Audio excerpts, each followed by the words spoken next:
வணக்கம். இது ஐபிசி தமிழின் செய்தி நேரம். முதலில் தலைப்புச் செய்திகள்.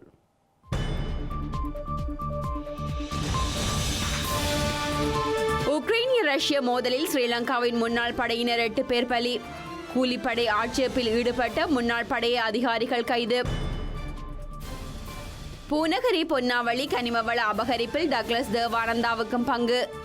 நாடாளுமன்ற உறுப்பினர் ஸ்ரீதரன் பகிரங்க குற்றச்சாட்டு.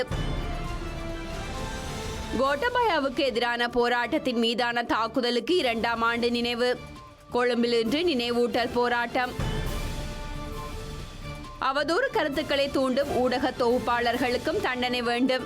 சென்னை உயர்நீதிமன்ற நீதிபதி அதிரடி கருத்து. இஸ்ரேலுக்கு கனரக ஆயுதங்களை வழங்க பின்னடிக்கும் பைடனுக்கு கண்டனம். அமெரிக்க நாடாளுமன்ற சபாநாயகரும் செனட் பிரமுகரும் கூட்டு எதிர்ப்பு.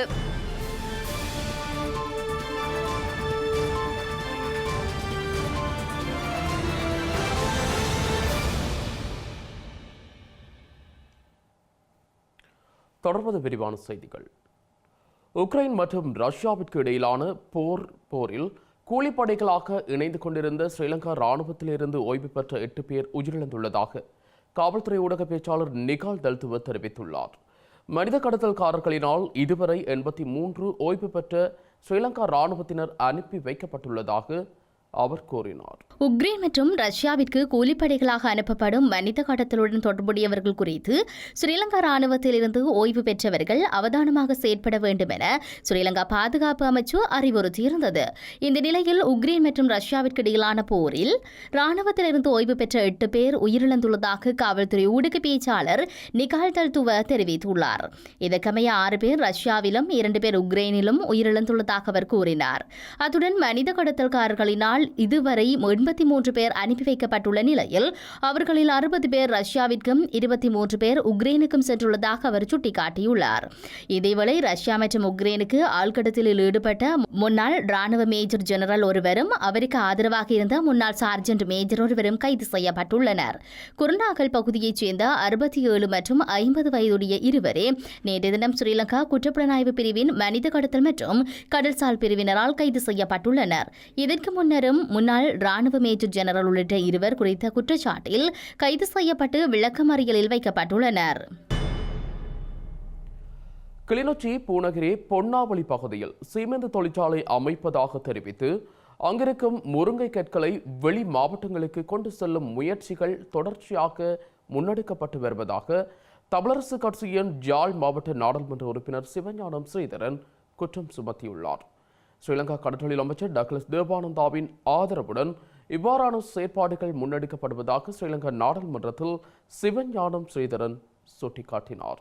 கிளிநொச்சி மாவட்டத்தினுடைய பூநகரி பிரதேச செயலாளர் பிரிவின் கீழ் உள்ள பொன்னாவளி கிராமத்தில் டோக்கியோ சிமெண்ட் நிறுவனத்தால் சீமேந்து தொழிற்சாலை ஒன்றை அமைப்பதற்கான முயற்சிகள் என்று சொல்லப்பட்டு அங்கிருக்கின்ற முருகை கற்கள் தோண்டி எடுக்கப்பட்டு இன்னொரு மாவட்டத்திற்கு திருவண்ணாமலை மாவட்டத்திற்கு கொண்டு செல்வதற்கான வேலை திட்டங்கள் ஆரம்பிக்கப்பட்டிருக்கின்றன. இது மிகவும் துரிதமாக மேற்கொள்ளப்பட்டு வரும் சமநேரத்தில் அதற்கான ஆய்வு முயற்சிகள் என்னும் பெயரில் அப்பகுதியில் மேற்கொள்ளப்படும் ஆழ்துளை கிணறுகள் அமைக்கும் நடவடிக்கை, சுண்ணக்கற்களின் அகழ்வு என்பவற்றுக்கு எதிர்ப்பு தெரிவித்து கடந்த 2023 3ஆம் தேதி முதல் அப்பிரதேச மக்கள் தொடர்ச்சியாக எதிர்ப்பு போராட்டங்களை மேற்கொண்டு வருகின்றனர். இந்த டோக்கியோ சிமெண்ட் கம்பெனி என்பது 2010ஆம் ஆண்டுக்கு பின்னர் யுத்தம் முடிந்த பிற்பாடு மக்களுக்கு தெரியாமல் ரகசியமான முறையிலே அங்கு பல ஆராய்ச்சிகள் மேற்கொள்ளப்பட்டது. 2012ஆம் ஆண்டு 13ஆம் ஆண்டுகளிலும் அவ்வாறான ஆழ்துளை கிணறுகள் அமைக்கப்பட்டு ஆராய்ச்சி செய்யப்படுகிற பொழுது அந்த இடங்களுக்கு நாங்கள் சென்று பார்க்க போகிற பொழுது அந்த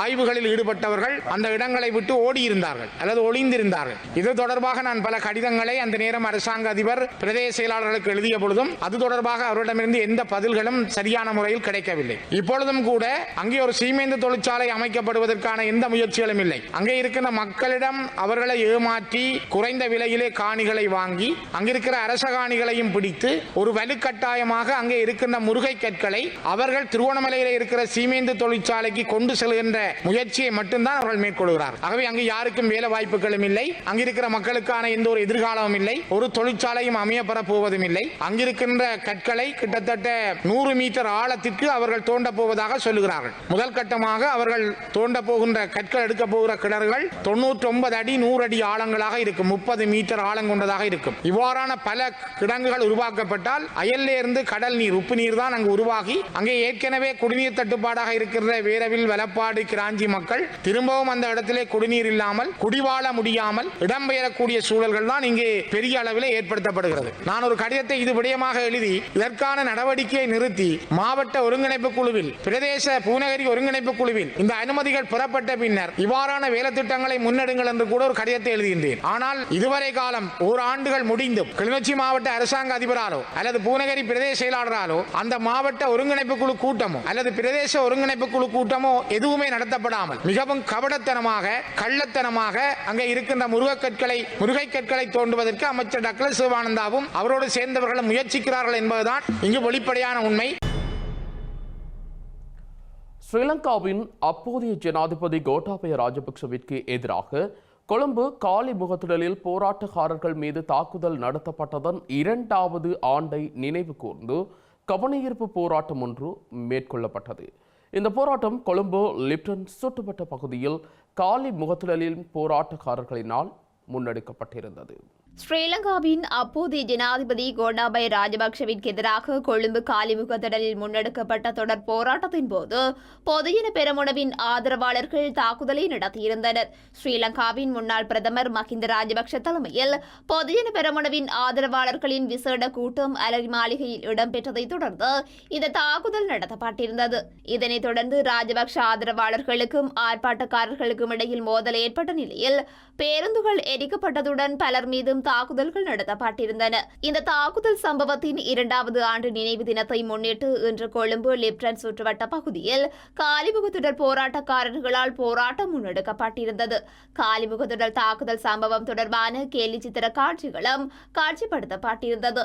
மேலும் இந்த மோதலில் உயிரிழந்தவர்களுக்கு அஞ்சலி செலுத்தப்பட்டதுடன் போராட்டக்காரர்கள் மீது தாக்குதல் நடத்திய சம்பவத்துடன் தொடர்புபட்ட நிலையில் வாகன விபத்தில் உயிரிழந்த சனத் நிசாந்தவுக்கும் அஞ்சலி செலுத்தப்பட்டுள்ளது. இதன்போது காவல்துறையினர் பாதுகாப்பு கடமையில் ஈடுபடுத்தப்பட்டிருந்ததுடன் நீர்த்தாரை பிரயோக வண்டிகளும் தயார் நிலையில் வைக்கப்பட்டிருந்தன. மக்களின் போராட்டம் முன்னோக்கி செல்லும். இது மக்களின் போராட்டம். மே 9 இந்த உலகத்துக்கே காட்டினோம் பவர் மக்களோட கையில் தான் இருக்குதுன்னு சொல்லி. நீ அந்த பவரை இனிமே ஒரு அரசியல்வாதியில் ஒரு தீவிரவாதிக்கும் நாங்கள் கொடுக்கறதுக்கு ரெடி இல்லை. அதனால நாங்கள் போராட்டத்தை முன்னோக்கி கொண்டு போவோம். மக்கள் ஒன்று சேருங்க. வடக்கு கிழக்கு, நான் தமிழன்னா சிங்களவன், இந்த பிரிவினை விடுங்க. நாங்கள் எல்லாம் இலங்கை வாழும் மக்கள், ஸ்ரீலங்கன்ஸை ஒன்று சேருங்கன்னு நான் கேட்டுக்கொள்கிறேன். அதாவது புதுவிதமான ஒரு போராட்டம் கொண்டு போகிறோம் முன்னோக்கி. கட்சி இல்லாமல் மக்கள் எல்லாம் ஒன்று சேர்த்தக்கூடிய தானுக்கு தேவையான ரெப்ரசன்டேட்டிவ், அதாவது தானுக்காக அடுத்த பார்லிமெண்ட்டுக்கு போக வேண்டிய மக்களே தேர்வெடுக்க முறையான ஒரு சிஸ்டம் ஒன்று, அதாவது எலெக்ஷன் இல்லை அதுக்கு முன்னே தேர்வெடுக்கலுமான டிஜிட்டல் சிஸ்டம் ஒன்று நாங்கள் இன்ட்ரடியூஸ் பண்ணுவோம். கிட்டத்தில் அது மக்களின் சிஸ்டம். அதாவது நாங்கள் யாருமே தலைவர்கள் இல்லை. நாங்கள் அன்றைக்கும் சொன்னோம், இன்றைக்கும் சொல்கிறோம். அதனால் மக்கள் தான் தலைவர். தலைவர்களுக்கான ஒரு அரிய வாய்ப்பு ஒன்று தலைவர்கள் எல்லாம் ஒன்று சேர்ந்து இந்த நாட்டை முன்னோக்கி கொண்டு போகிறது.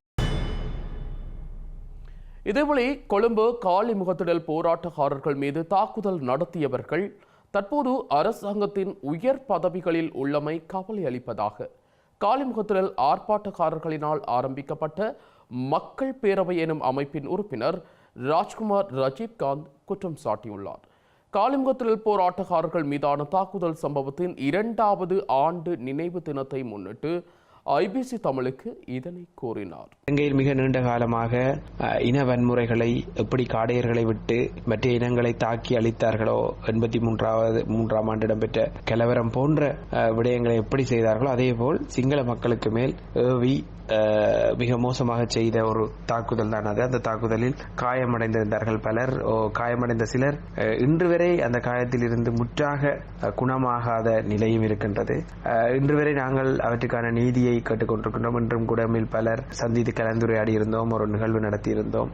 பத்திரிகையாளர் மாநாடு ஒன்றை ஏற்பாடு செய்து இந்த நிகழ்வுக்கான நீதி கோரல் தொடர்பான கருத்துக்களை முன்வைத்திருந்தோம். எனவே அம்மக்கள் மேற்கொள்கின்ற அமைதியான போராட்டங்கள் மீது மிக மோசமான காடையர் தாக்குதல்கள் இடம்பெறக்கூடாது இடம்பெறவே கூடாது என்பதுதான் எங்களுடைய கோரிக்கையாக இருக்கின்றது.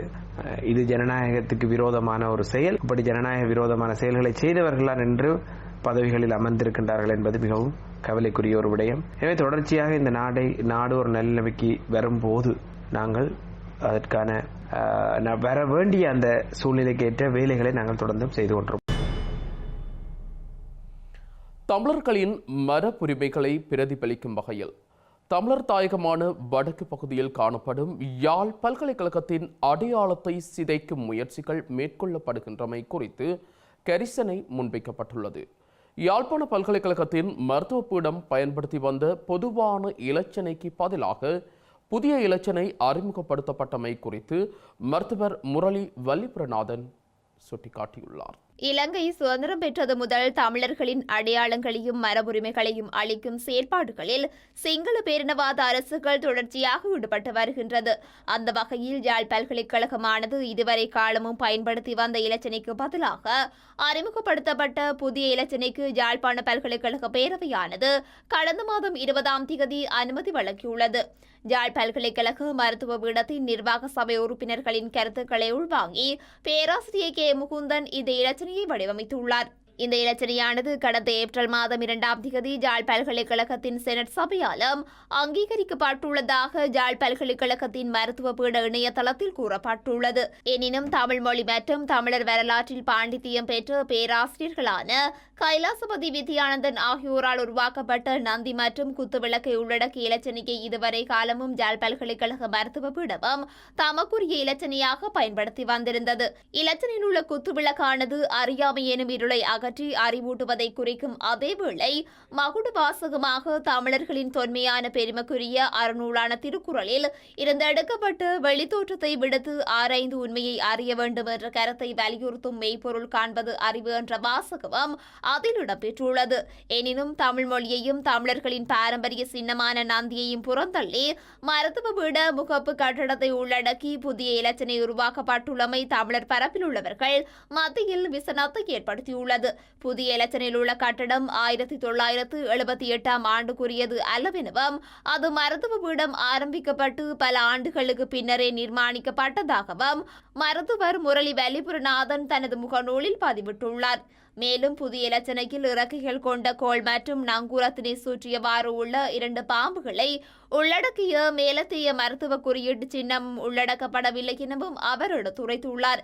இலங்கையில் 1870ஆம் ஆண்டு ஆரம்பிக்கப்பட்ட கொழும்பு மருத்துவ பீடம், 1962ஆம் ஆண்டு ஆரம்பிக்கப்பட்ட பேராதனை மருத்துவ பீடம், 1979ஆம் ஆண்டு ஆரம்பிக்கப்பட்ட ரொகுண மருத்துவ பீடம், 1991ஆம் ஆண்டு ஆரம்பிக்கப்பட்ட கரணி மருத்துவ பீடம், 1993ஆம் ஆண்டு ஆரம்பிக்கப்பட்ட ஸ்ரீ ஜெயவர்த்தனபுரம் மருத்துவ பீடம் ஆகியவற்றின் சின்னங்கள் உருவாக்கப்பட்ட விதத்திலும் முரளி வல்லிபுரநாதன் எடுத்துரைத்துள்ளார். அண்மையில் ஆரம்பிக்கப்பட்ட ராஜரட்ட, சப்ரமுக மற்றும் மொரட்டுவ மருத்துவ பீடங்களின் இலச்சினைகளிலும் மேலைத்தேய மருத்துவத்தின் சின்னம் உள்ளடக்கப்பட்டுள்ளதையும் அவர் சுட்டிக்காட்டியுள்ளார். எனினும் வடமாகாண மருத்துவ கல்வியின் தனித்துவமான அடையாளமாக இலச்சினையில் உள்ள கட்டடம் உள்ளதாகவும் யாழ் பல்கலைக்கழக மருத்துவ பீட இணையத்தில் கூறப்பட்டுள்ளது. புதிய இலச்சினையில் சித்தரிக்கப்பட்ட பாரம்பரிய எண்ணெய் விளக்கு ஞானத்தின் ஒளியை குறிக்கும் அதேவேளை வட இலங்கையை குறிக்கும் வகையில் பனிமரத்தின் இலைகளும் புதிய இலச்சினையில் உள்ளடக்கப்பட்டுள்ளதாக அந்த இணையதளத்தில் மேலும் சுட்டிக்காட்டப்பட்டுள்ளது. இலங்கையின் மனித உரிமை நிலவரங்கள் குறித்து ஐக்கிய நாடுகள் சபையின் இலங்கைக்கான வதிவிட ஒருங்கிணைப்பாளர் மார்க் ஆண்ட்ரோ பிராண்ட் ஆராய்ந்துள்ளார். எதிர்வரும் தேர்தல் செயல்முறைக்குள் அரசியல் கட்சிகளால் பின்பற்றப்பட வேண்டிய நெறிமுறைகள் குறித்தும் கவனம் செலுத்தினார். ஐக்கிய நாடுகள் சபையின் இலங்கைக்கான பதிவிட ஒருங்கிணைப்பாளர் மார்க் ஆண்ட்ரூ பிரான்ஸ் தலைமையிலான குழுவினருக்கும் தேசிய மக்கள் சக்தியின் தலைவர் அனுரகுமார திசாநாயக்க தலைமையிலான குழுவினருக்கும் இடையில் சந்திப்பொன்று இன்று மக்கள் விடுதலை முன்னணி தலைமை அலுவலகத்தில் இடம்பெற்றது. இந்த சந்திப்பில் ஐக்கிய நாடுகள் சபையின் சமாதானம் மற்றும் அபிவிருத்திக்கான ஆலோசகர் பெப்ரிக் மெகார்த்தி, சமாதானம் மற்றும் அபிவிருத்திக்கான பகுப்பாய்வாளர் நெதமினி மெதவல மற்றும் தேசிய மக்கள் சக்தியின் தேசிய நிறைவேற்று பேரவை உறுப்பினர் விஜித ஹேரத்தும் கலந்து கொண்டிருந்தனர். இந்த சந்திப்பின் போது இலங்கையின் மனித உரிமை நிலைமை மற்றும் ஒற்றுமை நல்லிணக்க செயல்முறை ஆகியன தொடர்பில் விரிவாக கலந்துரையாடப்பட்டுள்ளன. அத்துடன் இலங்கையில் நல்லிணக்க செயல்முறையை உன்னிப்பாக அவதானிப்பதாக சுட்டிக்காட்டிய ஐக்கிய நாடுகள் சபையின் பிரதிநிதிகள் எதிர்வரும் தேர்தல் காலத்தில் அரசியல் கட்சிகளால் பின்பற்றப்பட வேண்டிய நெறிமுறைகள் குறித்தும் எடுத்துரைத்தனர். இதற்கு பதிலளித்த தேசிய மக்கள் சக்தியினர் தமது அரசியல் கலாச்சாரமானது ஒழுக்கநெறி கோவையை அடிப்படையாக கொண்டிருப்பதாக தெரிவித்தனர். அத்துடன் ஐக்கிய நாடுகள் சபையின் பிரதிநிதிகளால் முன்மொழியப்பட்ட பிரேரணைகளுக்கு தமது முழு ஒத்துழைப்பையும் வழங்குவதாகவும் தெரிவித்துள்ளனர். இதேபோல மக்கள் விடுதலை முன்னணியின் மூத்த உறுப்பினர்கள் பகிரங்கமாக வெளியிடும் கருத்துக்கள் தேசிய மக்கள் சக்திக்கு பாதிப்பை ஏற்படுத்தும் என முன்னணியின் மூத்த உறுப்பினர்கள் அதன் தலைமைக்கு அறிவித்துள்ளனர். ஏற்கனவே மக்கள் மத்தியில் ஓரளவு செல்வாக்கை பெற ஆரம்பித்துள்ள தேசிய மக்கள் சக்திக்குள் கொள்கை ரீதியான கருத்து வேறுபாடுகள் ஏற்பட்டுள்ளதை இந்த நகர்வுகள் பிரதிபலிப்பதாக அரசியல் ஆய்வாளர்கள் சுட்டிக்காட்டுகின்றனர். மக்கள் விடுதலை முன்னணியின் அரசாங்கத்தின் கீழ் சட்டத்தை நிர்வகிக்கும் அதிகாரம் கிராம மட்டத்துக்கே வழங்கப்படும் என முன்னணியின் மத்திய குழு உறுப்பினர் KD லால்காந்த் தெரிவித்த கருத்து சர்ச்சையானது.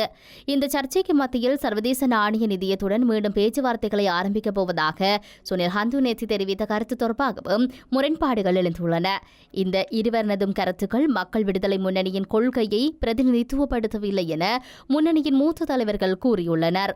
சர்வதேச நாணய நிதியத்துடனான உடன்படிக்கை அதேவாறு நடைமுறைப்படுத்தப்படும் என்பதுடன் கிராமத்திற்கு அதிகாரம் வழங்கப்படாது எனவும் அவர்கள் மேலும் குறிப்பிட்டுள்ளனர். இலங்கை மக்களின் ஜனநாயக உரிமையை இல்லாமலாக்கும் செயற்பாட்டினை ஸ்ரீலங்கா பொதுமக்கள் பாதுகாப்பு அமைச்சர் டிரான் அலஸ் மேற்கொள்வதாகவும் அதனை தாம் ஒருபோதும் அனுமதிக்கப் போவதில்லை எனவும் இலங்கை ஆசிரியர் சங்கத்தின் பொதுச் செயலாளர் ஜோசப் ஸ்டாலின் தெரிவித்துள்ளார்.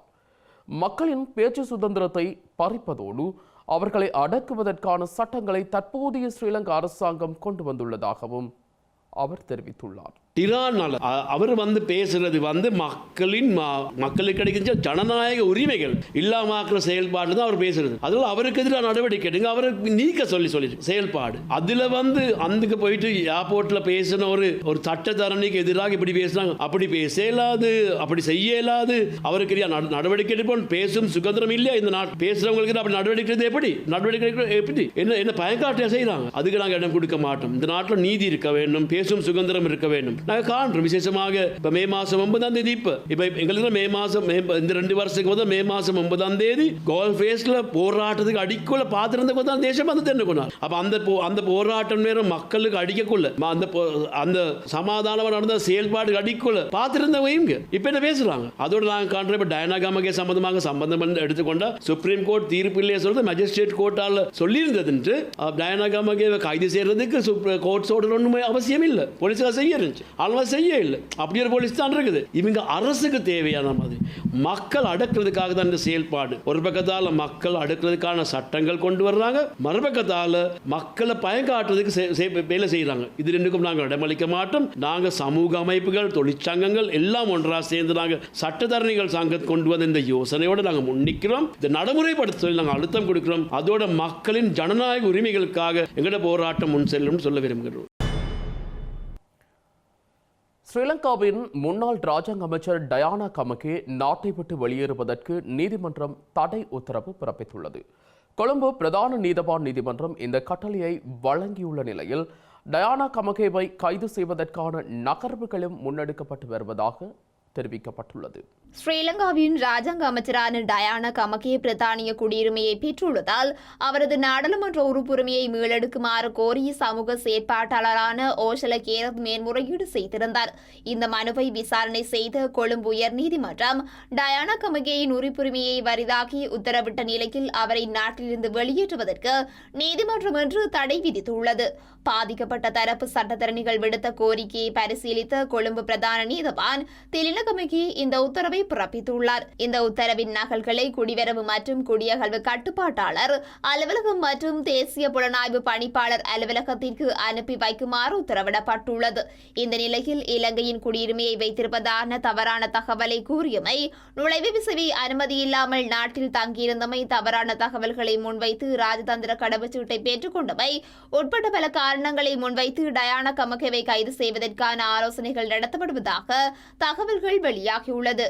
டயானா கமகேவுக்கு எதிராக நீதிமன்ற தீர்ப்பின் பிரதி உத்தியோகபூர்வமாக கிடைத்த பின்னர் அது தொடர்பில் சட்டமா அதிபரின் ஆலோசனையை பெற்று குற்றப்புலனாய்வு திணைக்களத்திடம் முறையிட குடிவரவு மற்றும் குடியகல்வு திணைக்களம் தயாராகி வருவதாகவும் கூறப்படுகின்றது. நீதிமன்ற தீர்ப்புக்கு அமைய இதுவரை காலம் டயானா கமகே பெற்ற நாடாளுமன்ற உறுப்புரிமைக்கான ஊதியம், ராஜாங்க அமைச்சருக்கான ஊதியம் கொடுப்பனவுகளை அவரிடமிருந்து அறவிடுவதற்கு மேற்கொள்ளப்பட வேண்டிய நடவடிக்கைகள் குறித்தும் இன்னொரு தரப்பு சட்ட ஆலோசனைகளை பெற்றுள்ளதாக தகவல்கள் வெளியாகியுள்ளது. ஸ்ரீலங்காவின் தேர்தல்கள் ஆணைக்குழுவின் பதிவு செய்யப்பட்ட கட்சியொன்றை தமதாக்கிக் கொள்வதற்கான முயற்சிகளில் ஸ்ரீலங்கா சுதந்திர கட்சியின் மைத்ரி குழு தயாராகி வருகின்றது. தற்போது நிலவும் சட்ட தடைகள் காரணமாக எதிர்காலத்தில் தீவிர அரசியலில் ஈடுபடுவதை நோக்கமாக கொண்டு இந்த நடவடிக்கைகளில் அந்த குழு இறங்கியுள்ளது. முன்னாள் ஜனாதிபதி சந்திரிகா குமாரதுங்க நீதிமன்றில் தாக்கல் செய்த மனுவின் அடிப்படையில் ஸ்ரீலங்கா சுதந்திர கட்சியின் தலைவராக செயற்படுவதற்கு மைத்ரிபால சிறிசேனவுக்கு தடை விதிக்கப்பட்டுள்ளது. ஸ்ரீலங்கா சுதந்திர கட்சியின் பதில் தலைவராக மைத்ரி தரப்பினால் விஜிதாச ராஜபக்ஷ நியமிக்கப்பட்டதை நீதிமன்றம் கண்டித்துள்ள நிலையில் ஸ்ரீலங்கா சுதந்திர கட்சியின் பதில் தலைவர் நிமல் சிறிபால டி சில்வாவின் அணி தற்போது முழு அதிகாரத்தை பெற்றுள்ளது. அதுடன் நிமல் சிறிபால டி சில்வாவின் அணியானது எதிர்வரும் ஜனாதிபதி தேர்தலில் ரணில் விக்ரமசிங்கவிற்கு ஆதரவளிக்க தீர்மானித்துள்ளதாக கூறப்படும் நிலையிலேயே மைத்ரி அணி பதிவு செய்யப்பட்ட அரசியல் கட்சியை பணத்துக்கு வாங்க முயற்சியை மேற்கொண்டுள்ளதாக கூறப்படுகின்றது. ஸ்ரீலங்காவில் ஒழுங்கமைக்கப்பட்ட குற்றச்செயல்களை கட்டுப்படுத்துவதற்காக ஆரம்பிக்கப்பட்ட யுக்திய எனப்படும் விசேட சுற்றி வளைப்பு நடவடிக்கை யாழ்ப்பாணம் நாவட்குழி பகுதியில் இன்று முன்னெடுக்கப்பட்டது. காவல்துறையினர் மற்றும் விசேட அதிரடிப்படையினர் இணைந்து A9 மற்றும் A32 வீதிகள் ஊடாக பயணித்த வாகனங்களை மறித்து சோதனை நடவடிக்கையை முன்னெடுத்திருந்தனர். இலங்கையில் உள்ள போதைப்பொருள் வர்த்தகர்கள் மற்றும் அதன் விநியோக வலையமைப்பை அளிப்பதற்கான யுக்திய எனும் விசேட வேலை திட்டம் ஸ்ரீலங்கா காவல்துறையினரால் ஆரம்பிக்கப்பட்டுள்ளது. இந்த சுற்றிவளைப்பு நடவடிக்கைகளில் இதுவரை 56,541 பேர் கைது செய்யப்பட்டுள்ளனர். கைது செய்யப்பட்டவர்களுள் போதைப்பொருள் குற்றங்கள் தொடர்பில் 49,558 சந்தேக நபர்களும் குற்றப்பிரிவினருக்கு அனுப்பி வைக்கப்பட்டுள்ள பட்டியலில் பெயர் குறிப்பிடப்பட்டுள்ள 6,983 சந்தேக நபர்களும் உள்ளடங்குவதாக தெரிவிக்கப்பட்டுள்ளது. குறித்த காலப்பகுதியில் மொத்தமாக 124 கிலோ 541 கிராம் ஹெரோயினும் 208 கிலோ 290 கிராம் ஐஸ் ரக போதைப் பொருளும் 2,678 கிலோ கஞ்சாவும் 3,06,821 போதை மாத்திரைகளும் கைப்பற்றப்பட்டுள்ளன. இதன் தொடர்ச்சியாக யாழ்ப்பாணம் சாவகச்சேரி பகுதிக்குட்பட்ட நாவட்குழி பகுதியில் விசேட சுற்றிவளைப்பு நடவடிக்கை இன்று முன்னெடுக்கப்பட்டிருந்தது. இலங்கையில் 28 வருடங்களின் பின்னர் தொலைத்தொடர்பு ஒழுங்குபடுத்தல் சட்டத்தில் திருத்தம் செய்வதற்கான திருத்த சட்ட மூலம் நாளை ஸ்ரீலங்கா நாடாளுமன்றத்தில் சமர்ப்பிக்கப்படும் என தொழில்நுட்ப ராஜாங்க அமைச்சர் கனக கேரத் தெரிவித்தார். அதே நேரம் சைபர் எனப்படும் இணையவழி குற்ற செயல்களை தடுப்பதற்கான தேசிய சைபர் பாதுகாப்பு சட்டத்தை தயாரிக்க திட்டமிடப்பட்டுள்ளதாகவும் அவர் தெரிவித்தார். 28 வருடங்களுக்கு பின்னர் தொலைத்தொடர்பு ஒழுங்குபடுத்தல் சட்டத்தில் திருத்தம் செய்வதற்கான திருத்த சட்டம் மூலம் நாளை நாடாளுமன்றத்தில் சமர்ப்பிக்கப்பட உள்ளது. இதற்கு முன்னர் கடலுக்கு கீழ் பயன்படுத்தப்படும் மின்பட இணைப்புக்கு சட்ட விதிகள் இருக்கவில்லை. அதற்கான சட்ட விதிகளை இந்த சட்டமூலத்தின் மூலம் சமர்ப்பிக்கப்பட உள்ளது. அனைத்து விதமான சமூக வலைதள பயன்பாட்டாளர்களின் எண்ணிக்கை 60 மில்லியனில் இருந்து 74 மில்லியனாக அதிகரித்துள்ளது. எனவே இணையவழி குற்றச் செயல்களை தடுப்பதற்கான பாதுகாப்பு சட்டம் அவசியப்படுகிறது. அதன்படி குறித்த சட்டத்தை இந்த மாதம் வரை திட்டமிடப்பட்டுள்ளது. எஸ்எல்ஷட் நிறுவனத்துடன் இணைந்து 29 அரச நிறுவனங்களின் பங்களிப்புடன் இணையவழி குற்றச் செயல்களை தடுப்பதற்கான பாதுகாப்பை அதிகரிக்க தேவையான பணிகள் மேற்கொள்ளப்படுகின்றன. அதற்காக 5 திட்டங்கள் செயற்படுத்தப்பட்டுள்ளன. மலேக பெருந்தோட்ட தொழிலாளர்களின் 1,700 ரூபாய் சம்பள அதிகரிப்பு விடயத்தில் முதலாளிமார் சம்மேளனம் எதிர்வரும் 15ஆம் தேதிக்குள் இணக்கப்பாட்டிற்கு வர வேண்டும் என ஸ்ரீலங்கா தொழில் மற்றும் வெளிநாட்டு வேலைவாய்ப்பு அமைச்சர் மனுச நாணயக்கார தெரிவித்துள்ளார். முதலாளிமார் சம்மேளனம் 1700 ரூபாய் சம்பள அதிகரிப்பு விடயத்தில் தொடர்ந்தும் இழுத்தடிப்பு செய்து வரும் நிலையில் அமைச்சர் மனுச நாணயக்கார ஸ்ரீலங்கா நாடாளுமன்றத்தில் இதனை தெரிவித்தார். தோட்ட தொழிலாளர்களின் சம்பள அதிகரிப்பு தொடர்பில் அரசாங்கம் வெளியிட்ட வர்த்தமானி அறிவித்தலின் பின்னர் முதலாளிமார் சம்மேளனம் எம்முடன் சாதகமான பேச்சுக்களை ஆரம்பித்துள்ளன. முதலாளிமார் சம்மேளனத்துடன் பேச்சுக்கள் நடத்தி தோட்ட தொழிலாளர்களுக்கு 1700 ரூபாய் சம்பளம் வழங்குவதன் அவசியத்தை ஜனாதிபதி வெளிப்படுத்தியிருந்தார்.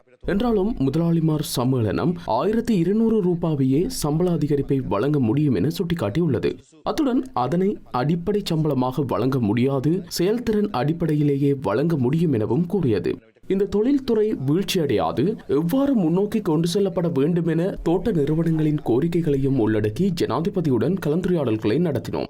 சம்பள நிர்ணய சபையின் கலந்துரையாடல்களில் முதலாளிமார் சம்மேளனம் கலந்து கொள்ளாமையால் தொழில் அமைச்சிற்கு உள்ள அதிகாரத்தின் ஊடாக 1350 ரூபாய் அடிப்படை சம்பளமும் 350 ரூபாய் கொடுப்பனவு அடிப்படையிலுமாக 1700 ரூபாய் சம்பள அதிகரிப்பை மேற்கொண்டோம். மே 15ஆம் தேதி வரை தோட்ட நிறுவனங்கள் எதிர்ப்பை வெளியிட சந்தர்ப்பம் உள்ளது. இந்த காலப்பகுதிக்குள் உடன்பாடுகளை அவர்கள் எட்ட வேண்டும். தோட்ட நிறுவனங்களின் தரப்பு தற்போது எம்முடன் பேச்சுக்களை முன்னெடுத்து வருகிறது. எவ்வாறாயினும் 15ஆம் தேதிக்குள் இணக்கப்பாடுகள் எட்டப்படாவிடின் மீண்டும் உறுதிப்படுத்தும் வர்த்தமானி அறிவித்தல் வெளியிடப்படும். முல்லைத்தீவு மாவட்ட விசோமடு மேட்டுப்பட்டி தெரு கிராமத்தில் காட்டு யானைகளின் அத்துமீறல்கள் அதிகரித்துள்ளதாக குறித்த பகுதி மக்கள் அச்சம் வெளியிட்டுள்ளனர். இதன் காரணமாக தமது அன்றாட ஜீவனோபாயம் பாதிப்படைந்துள்ளதாகவும் தாம் உயிர் ஆபத்தை எதிர்நோக்கி வருவதாகவும் கவலை வெளியிட்டுள்ளனர். முல்லைத்தீவு மாவட்ட விஸ்வமடு மேட்டுப்பட்டி தெரு கிராமத்தில் நேற்றிரவு 3 யானைகள் புகுந்து அறுவடை செய்யும் தருவாயில் இருந்த வத்தகை பழம் மற்றும் 100க்கும் மேற்பட்ட வாழை மரங்கள் என்பவற்றை அளித்துள்ளன. தமது கிராமத்தில் நீண்ட காலமாக யானைகள் வாழ்வாதாரத்தை அளித்து வருவதாகவும் யானை வேலிகள் போடப்பட்டு வேலிகள் பூர்த்தியாகாத நிலையில் உள்ளதாகவும் குறித்த பகுதி மக்கள் தெரிவித்துள்ளனர்.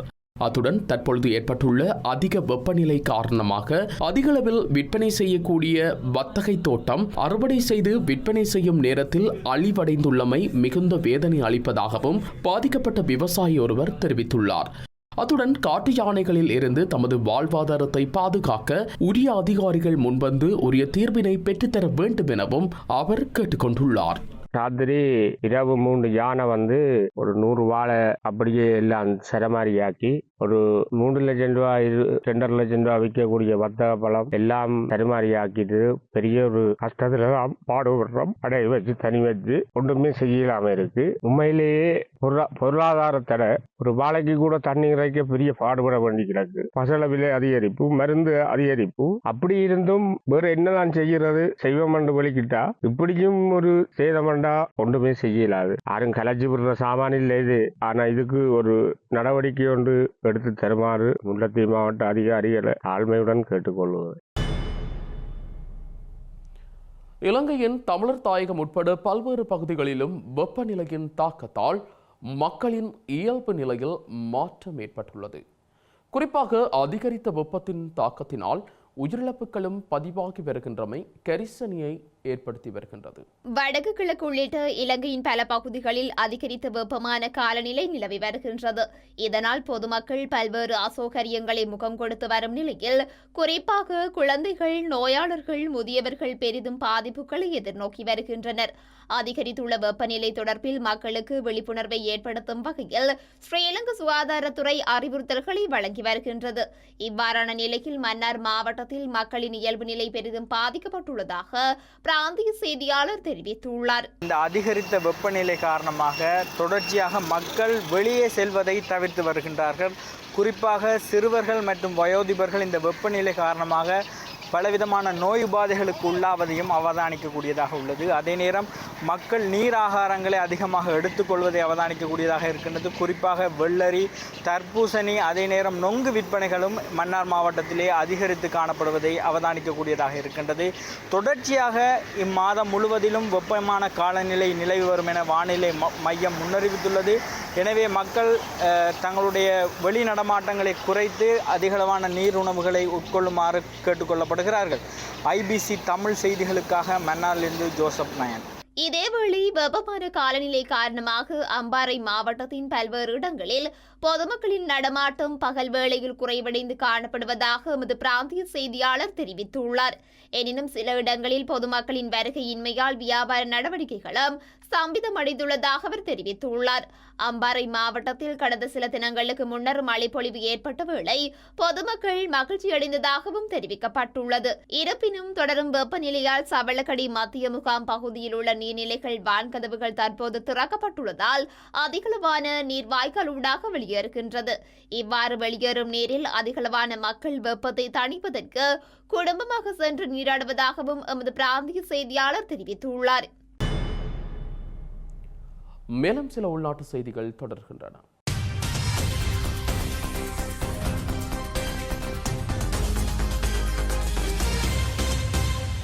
அம்பாறை மாவட்டத்தில் சிறுபோக வேளாண்மை செய்கை ஆரம்பமாகியுள்ள நிலையில் நீர்நிலைகளிலிருந்து அதிகளவான முதலைகள் வெளியேறுவதால் குறித்த பகுதி மக்கள் அச்சமடைந்துள்ளனர். மாவடிப்பள்ளி பாலம், சம்மாந்துறை பகுதி, ஒளவில் பகுதி, நிந்தாவூர், மருதமுனை, பெரிய நீலாவணை, நட்பட்டி முனை, பாண்டிருப்பு, கிட்டங்கி, நாவிதன்வெளி உள்ளிட்ட பகுதிகளை அண்மித்த பகுதிகளில் ஆற்றை விட்டு இரவிலும் பகலிலும் முதலைகள் வெளியேறுவதனால் வீதியால் செல்லும் பயணிகள் மற்றும் பாதசாரிகள் அச்சத்துடனே பயணத்தை மேற்கொள்வதாக தெரிவித்துள்ளனர். குறித்த பகுதிகளில் முதலைகளின் பெருக்கம் சம்பந்தமாக அறிவுறுத்தல் பலகைகள் எதுவும் வைக்கப்படாத நிலையில் குறித்த பகுதியால் பயணிப்பவர்கள் முதலையின் பிடிக்கில் ஆகப்படும் சாத்தியம் காணப்படுவதாகவும் தெரிவித்துள்ளனர்.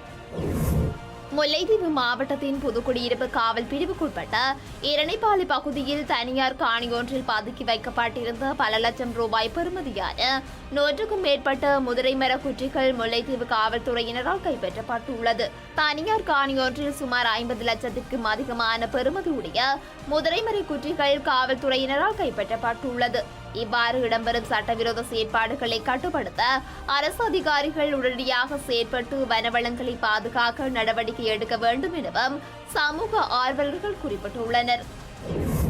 ஸ்ரீலங்கா ஜனாதிபதி ரணில் விக்ரமசிங்கவினால் நாடளாவிய ரீதியில் நடைமுறைப்படுத்தப்பட்டு வரும் உரிமை என்ற செயற்றிட்டத்தின் கீழ் காணிகளை பதிவு செய்யும் நிகழ்வு இன்றைய தினம் மன்னார், சாந்திபுரம் மற்றும் சவுத் பார்க் கிராமங்களில் இடம்பெற்றுள்ளது.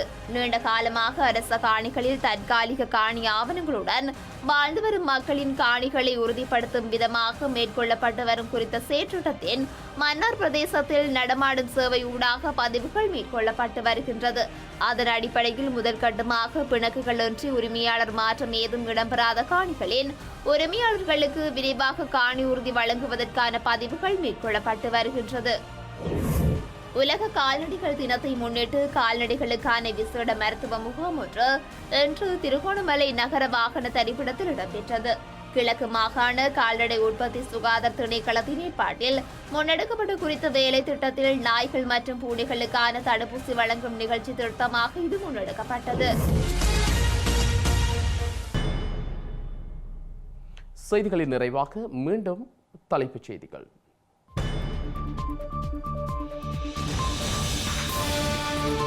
உக்ரைனிய ரஷ்ய மோதலில் ஸ்ரீலங்காவின் முன்னாள் படையினர் 8 பேர் பலி.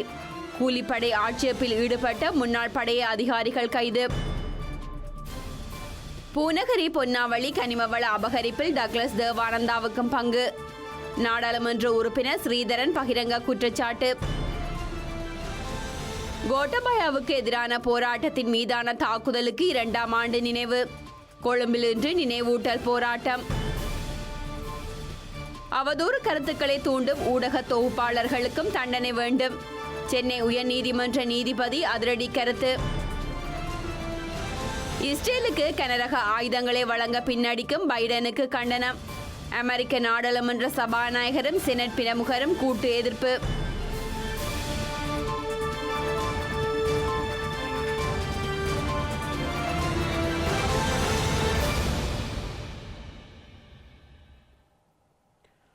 இத்துடன் ஐபிசி தமிழின் செய்தி நேரம் நிறைவடைகின்றது. உடனுக்குடன் செய்திகளை அறிந்து கொள்ள ibctamil.com என்ற நமது இணையதளத்தை பார்வையிடுங்கள். வணக்கம்.